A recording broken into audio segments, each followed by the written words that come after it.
members of staff and volunteers of the Kenya Red Cross, welcome to this very important meeting. Karibuni sana. I am honored to be with you on this very special occasion to appreciate this iconic institution whose very conception was inspired by the noblest of humanitarian values over 160 years of its history. The Red Cross movement has lived up to its founding values, bringing much relief and hope to people tormented by anguish and despair. The Kenya Red Cross Society is the local standard bearer of this magnificent tradition. Through the enactment of the Kenya Red Cross Society's Act of 1965, the government affirmed its credentials as a voluntary organization and recognized its role as a vital auxiliary to the public authorities mandated in the humanitarian field. Today, the Society's contribution to humanitarian emergency response is indispensable. In the pursuit of sustainability, it has extended its role to the facilitation of communities in alleviating human suffering and the promotion of communities' well-being, health, and resilience. Through this, the Society has translated the powerful language of humanitarianism to our local situation. I applaud your efforts in building an organization that exemplifies passion and compassion.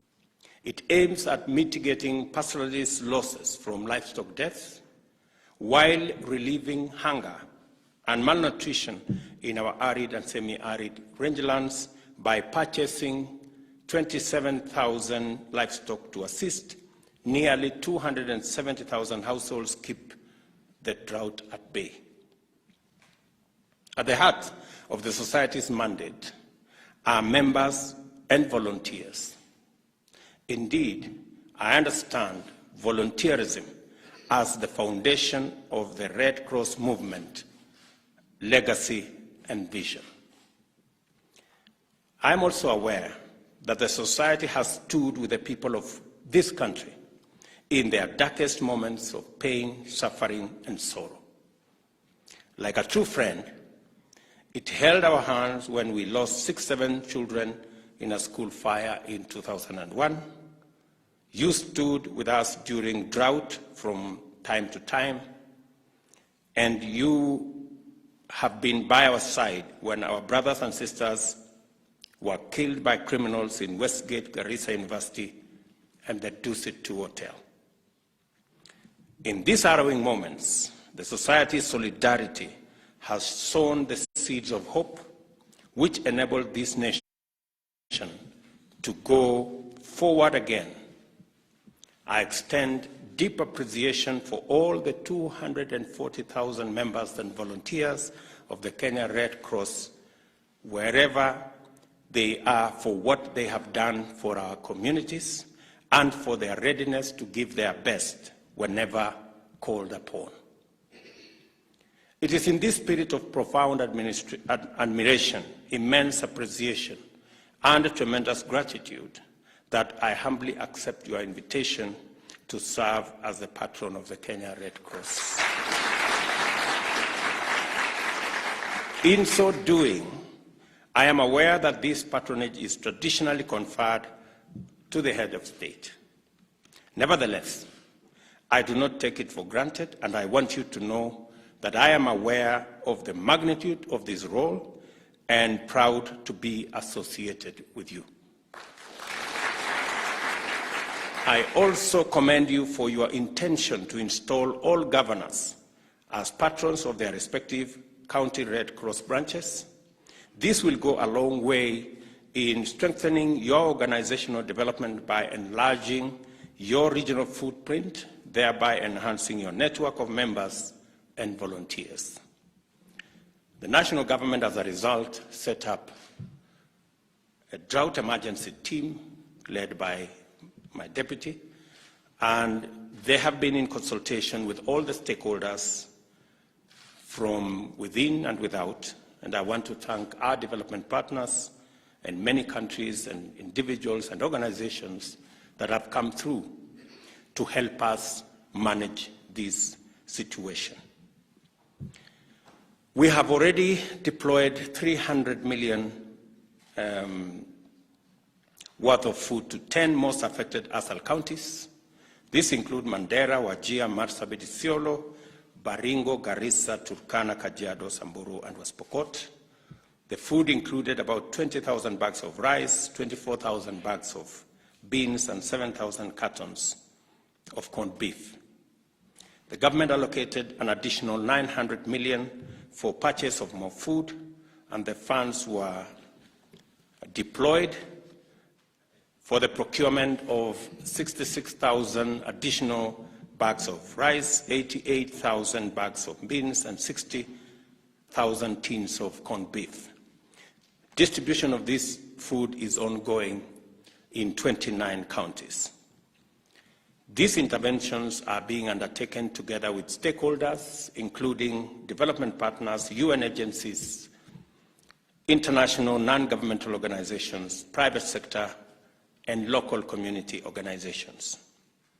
We have revamped the county teams that provide the framework for both the private sector, government, development partners, and humanitarian organizations like the Red Cross to work together in a seamless manner so that we can reach all corners of the country with food. And I want to say that this morning we have made additional 2 billion shillings available for the intervention on purchase of food under that program, out of which 240 million shillings will be made available to Red Cross, in addition to money that has already been pledged by other organizations, KEPSA and Kenya Association of Manufacturers. Yeah, those two organizations have already pledged 340 million shillings that will be given again to Red Cross to assist in purchases of food, especially in areas where we have sufficient food stocks because of the harvests, in Western Kenya, in Rift Valley, in Nyandarua, and various other regions where we have food surplus. We have agreed with the management of Red Cross that these 600 million shillings, 340 from the private sector and 260 million from government, a total of 600 million shillings will be used in that intervention in the context of what we are doing additionally across the country. I will be meeting with other development partners to agree on a budget that will support and make sure that no Kenyan suffers death from this intervention.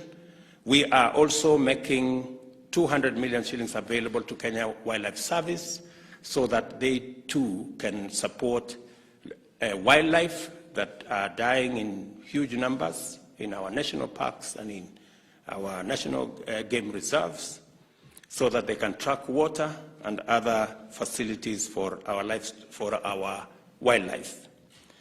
I am very confident that with these interventions, working with county governments, working with development partners, and humanitarian organizations like Red Cross, we should be able to tackle this challenge, even as we focus on making sure that we deal firmly and decisively with the effects of climate change.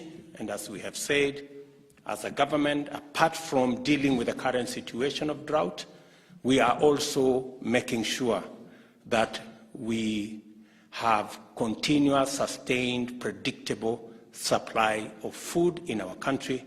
And that is why we are investing in fertilizer, we are investing in good quality seed, we have a huge program on irrigation, and we will be working with Kenya Red Cross and other humanitarian organizations to build capacity in our communities, even as we build the infrastructure to harvest water.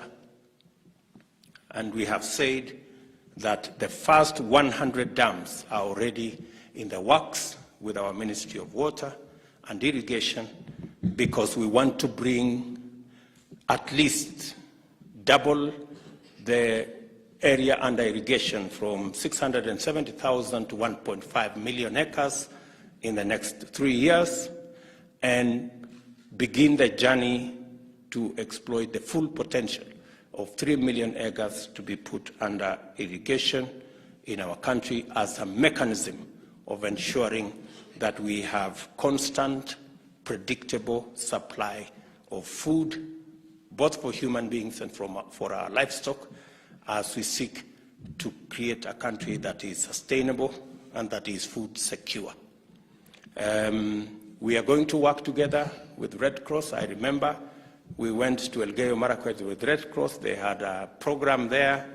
Unfortunately, that program was overrun by cattle rustlers, but I want to promise you we will put cattle rustlers in their place, and we will make sure that those programs come to support communities in those areas. Asanteni sana. I wish you well, and you have my support.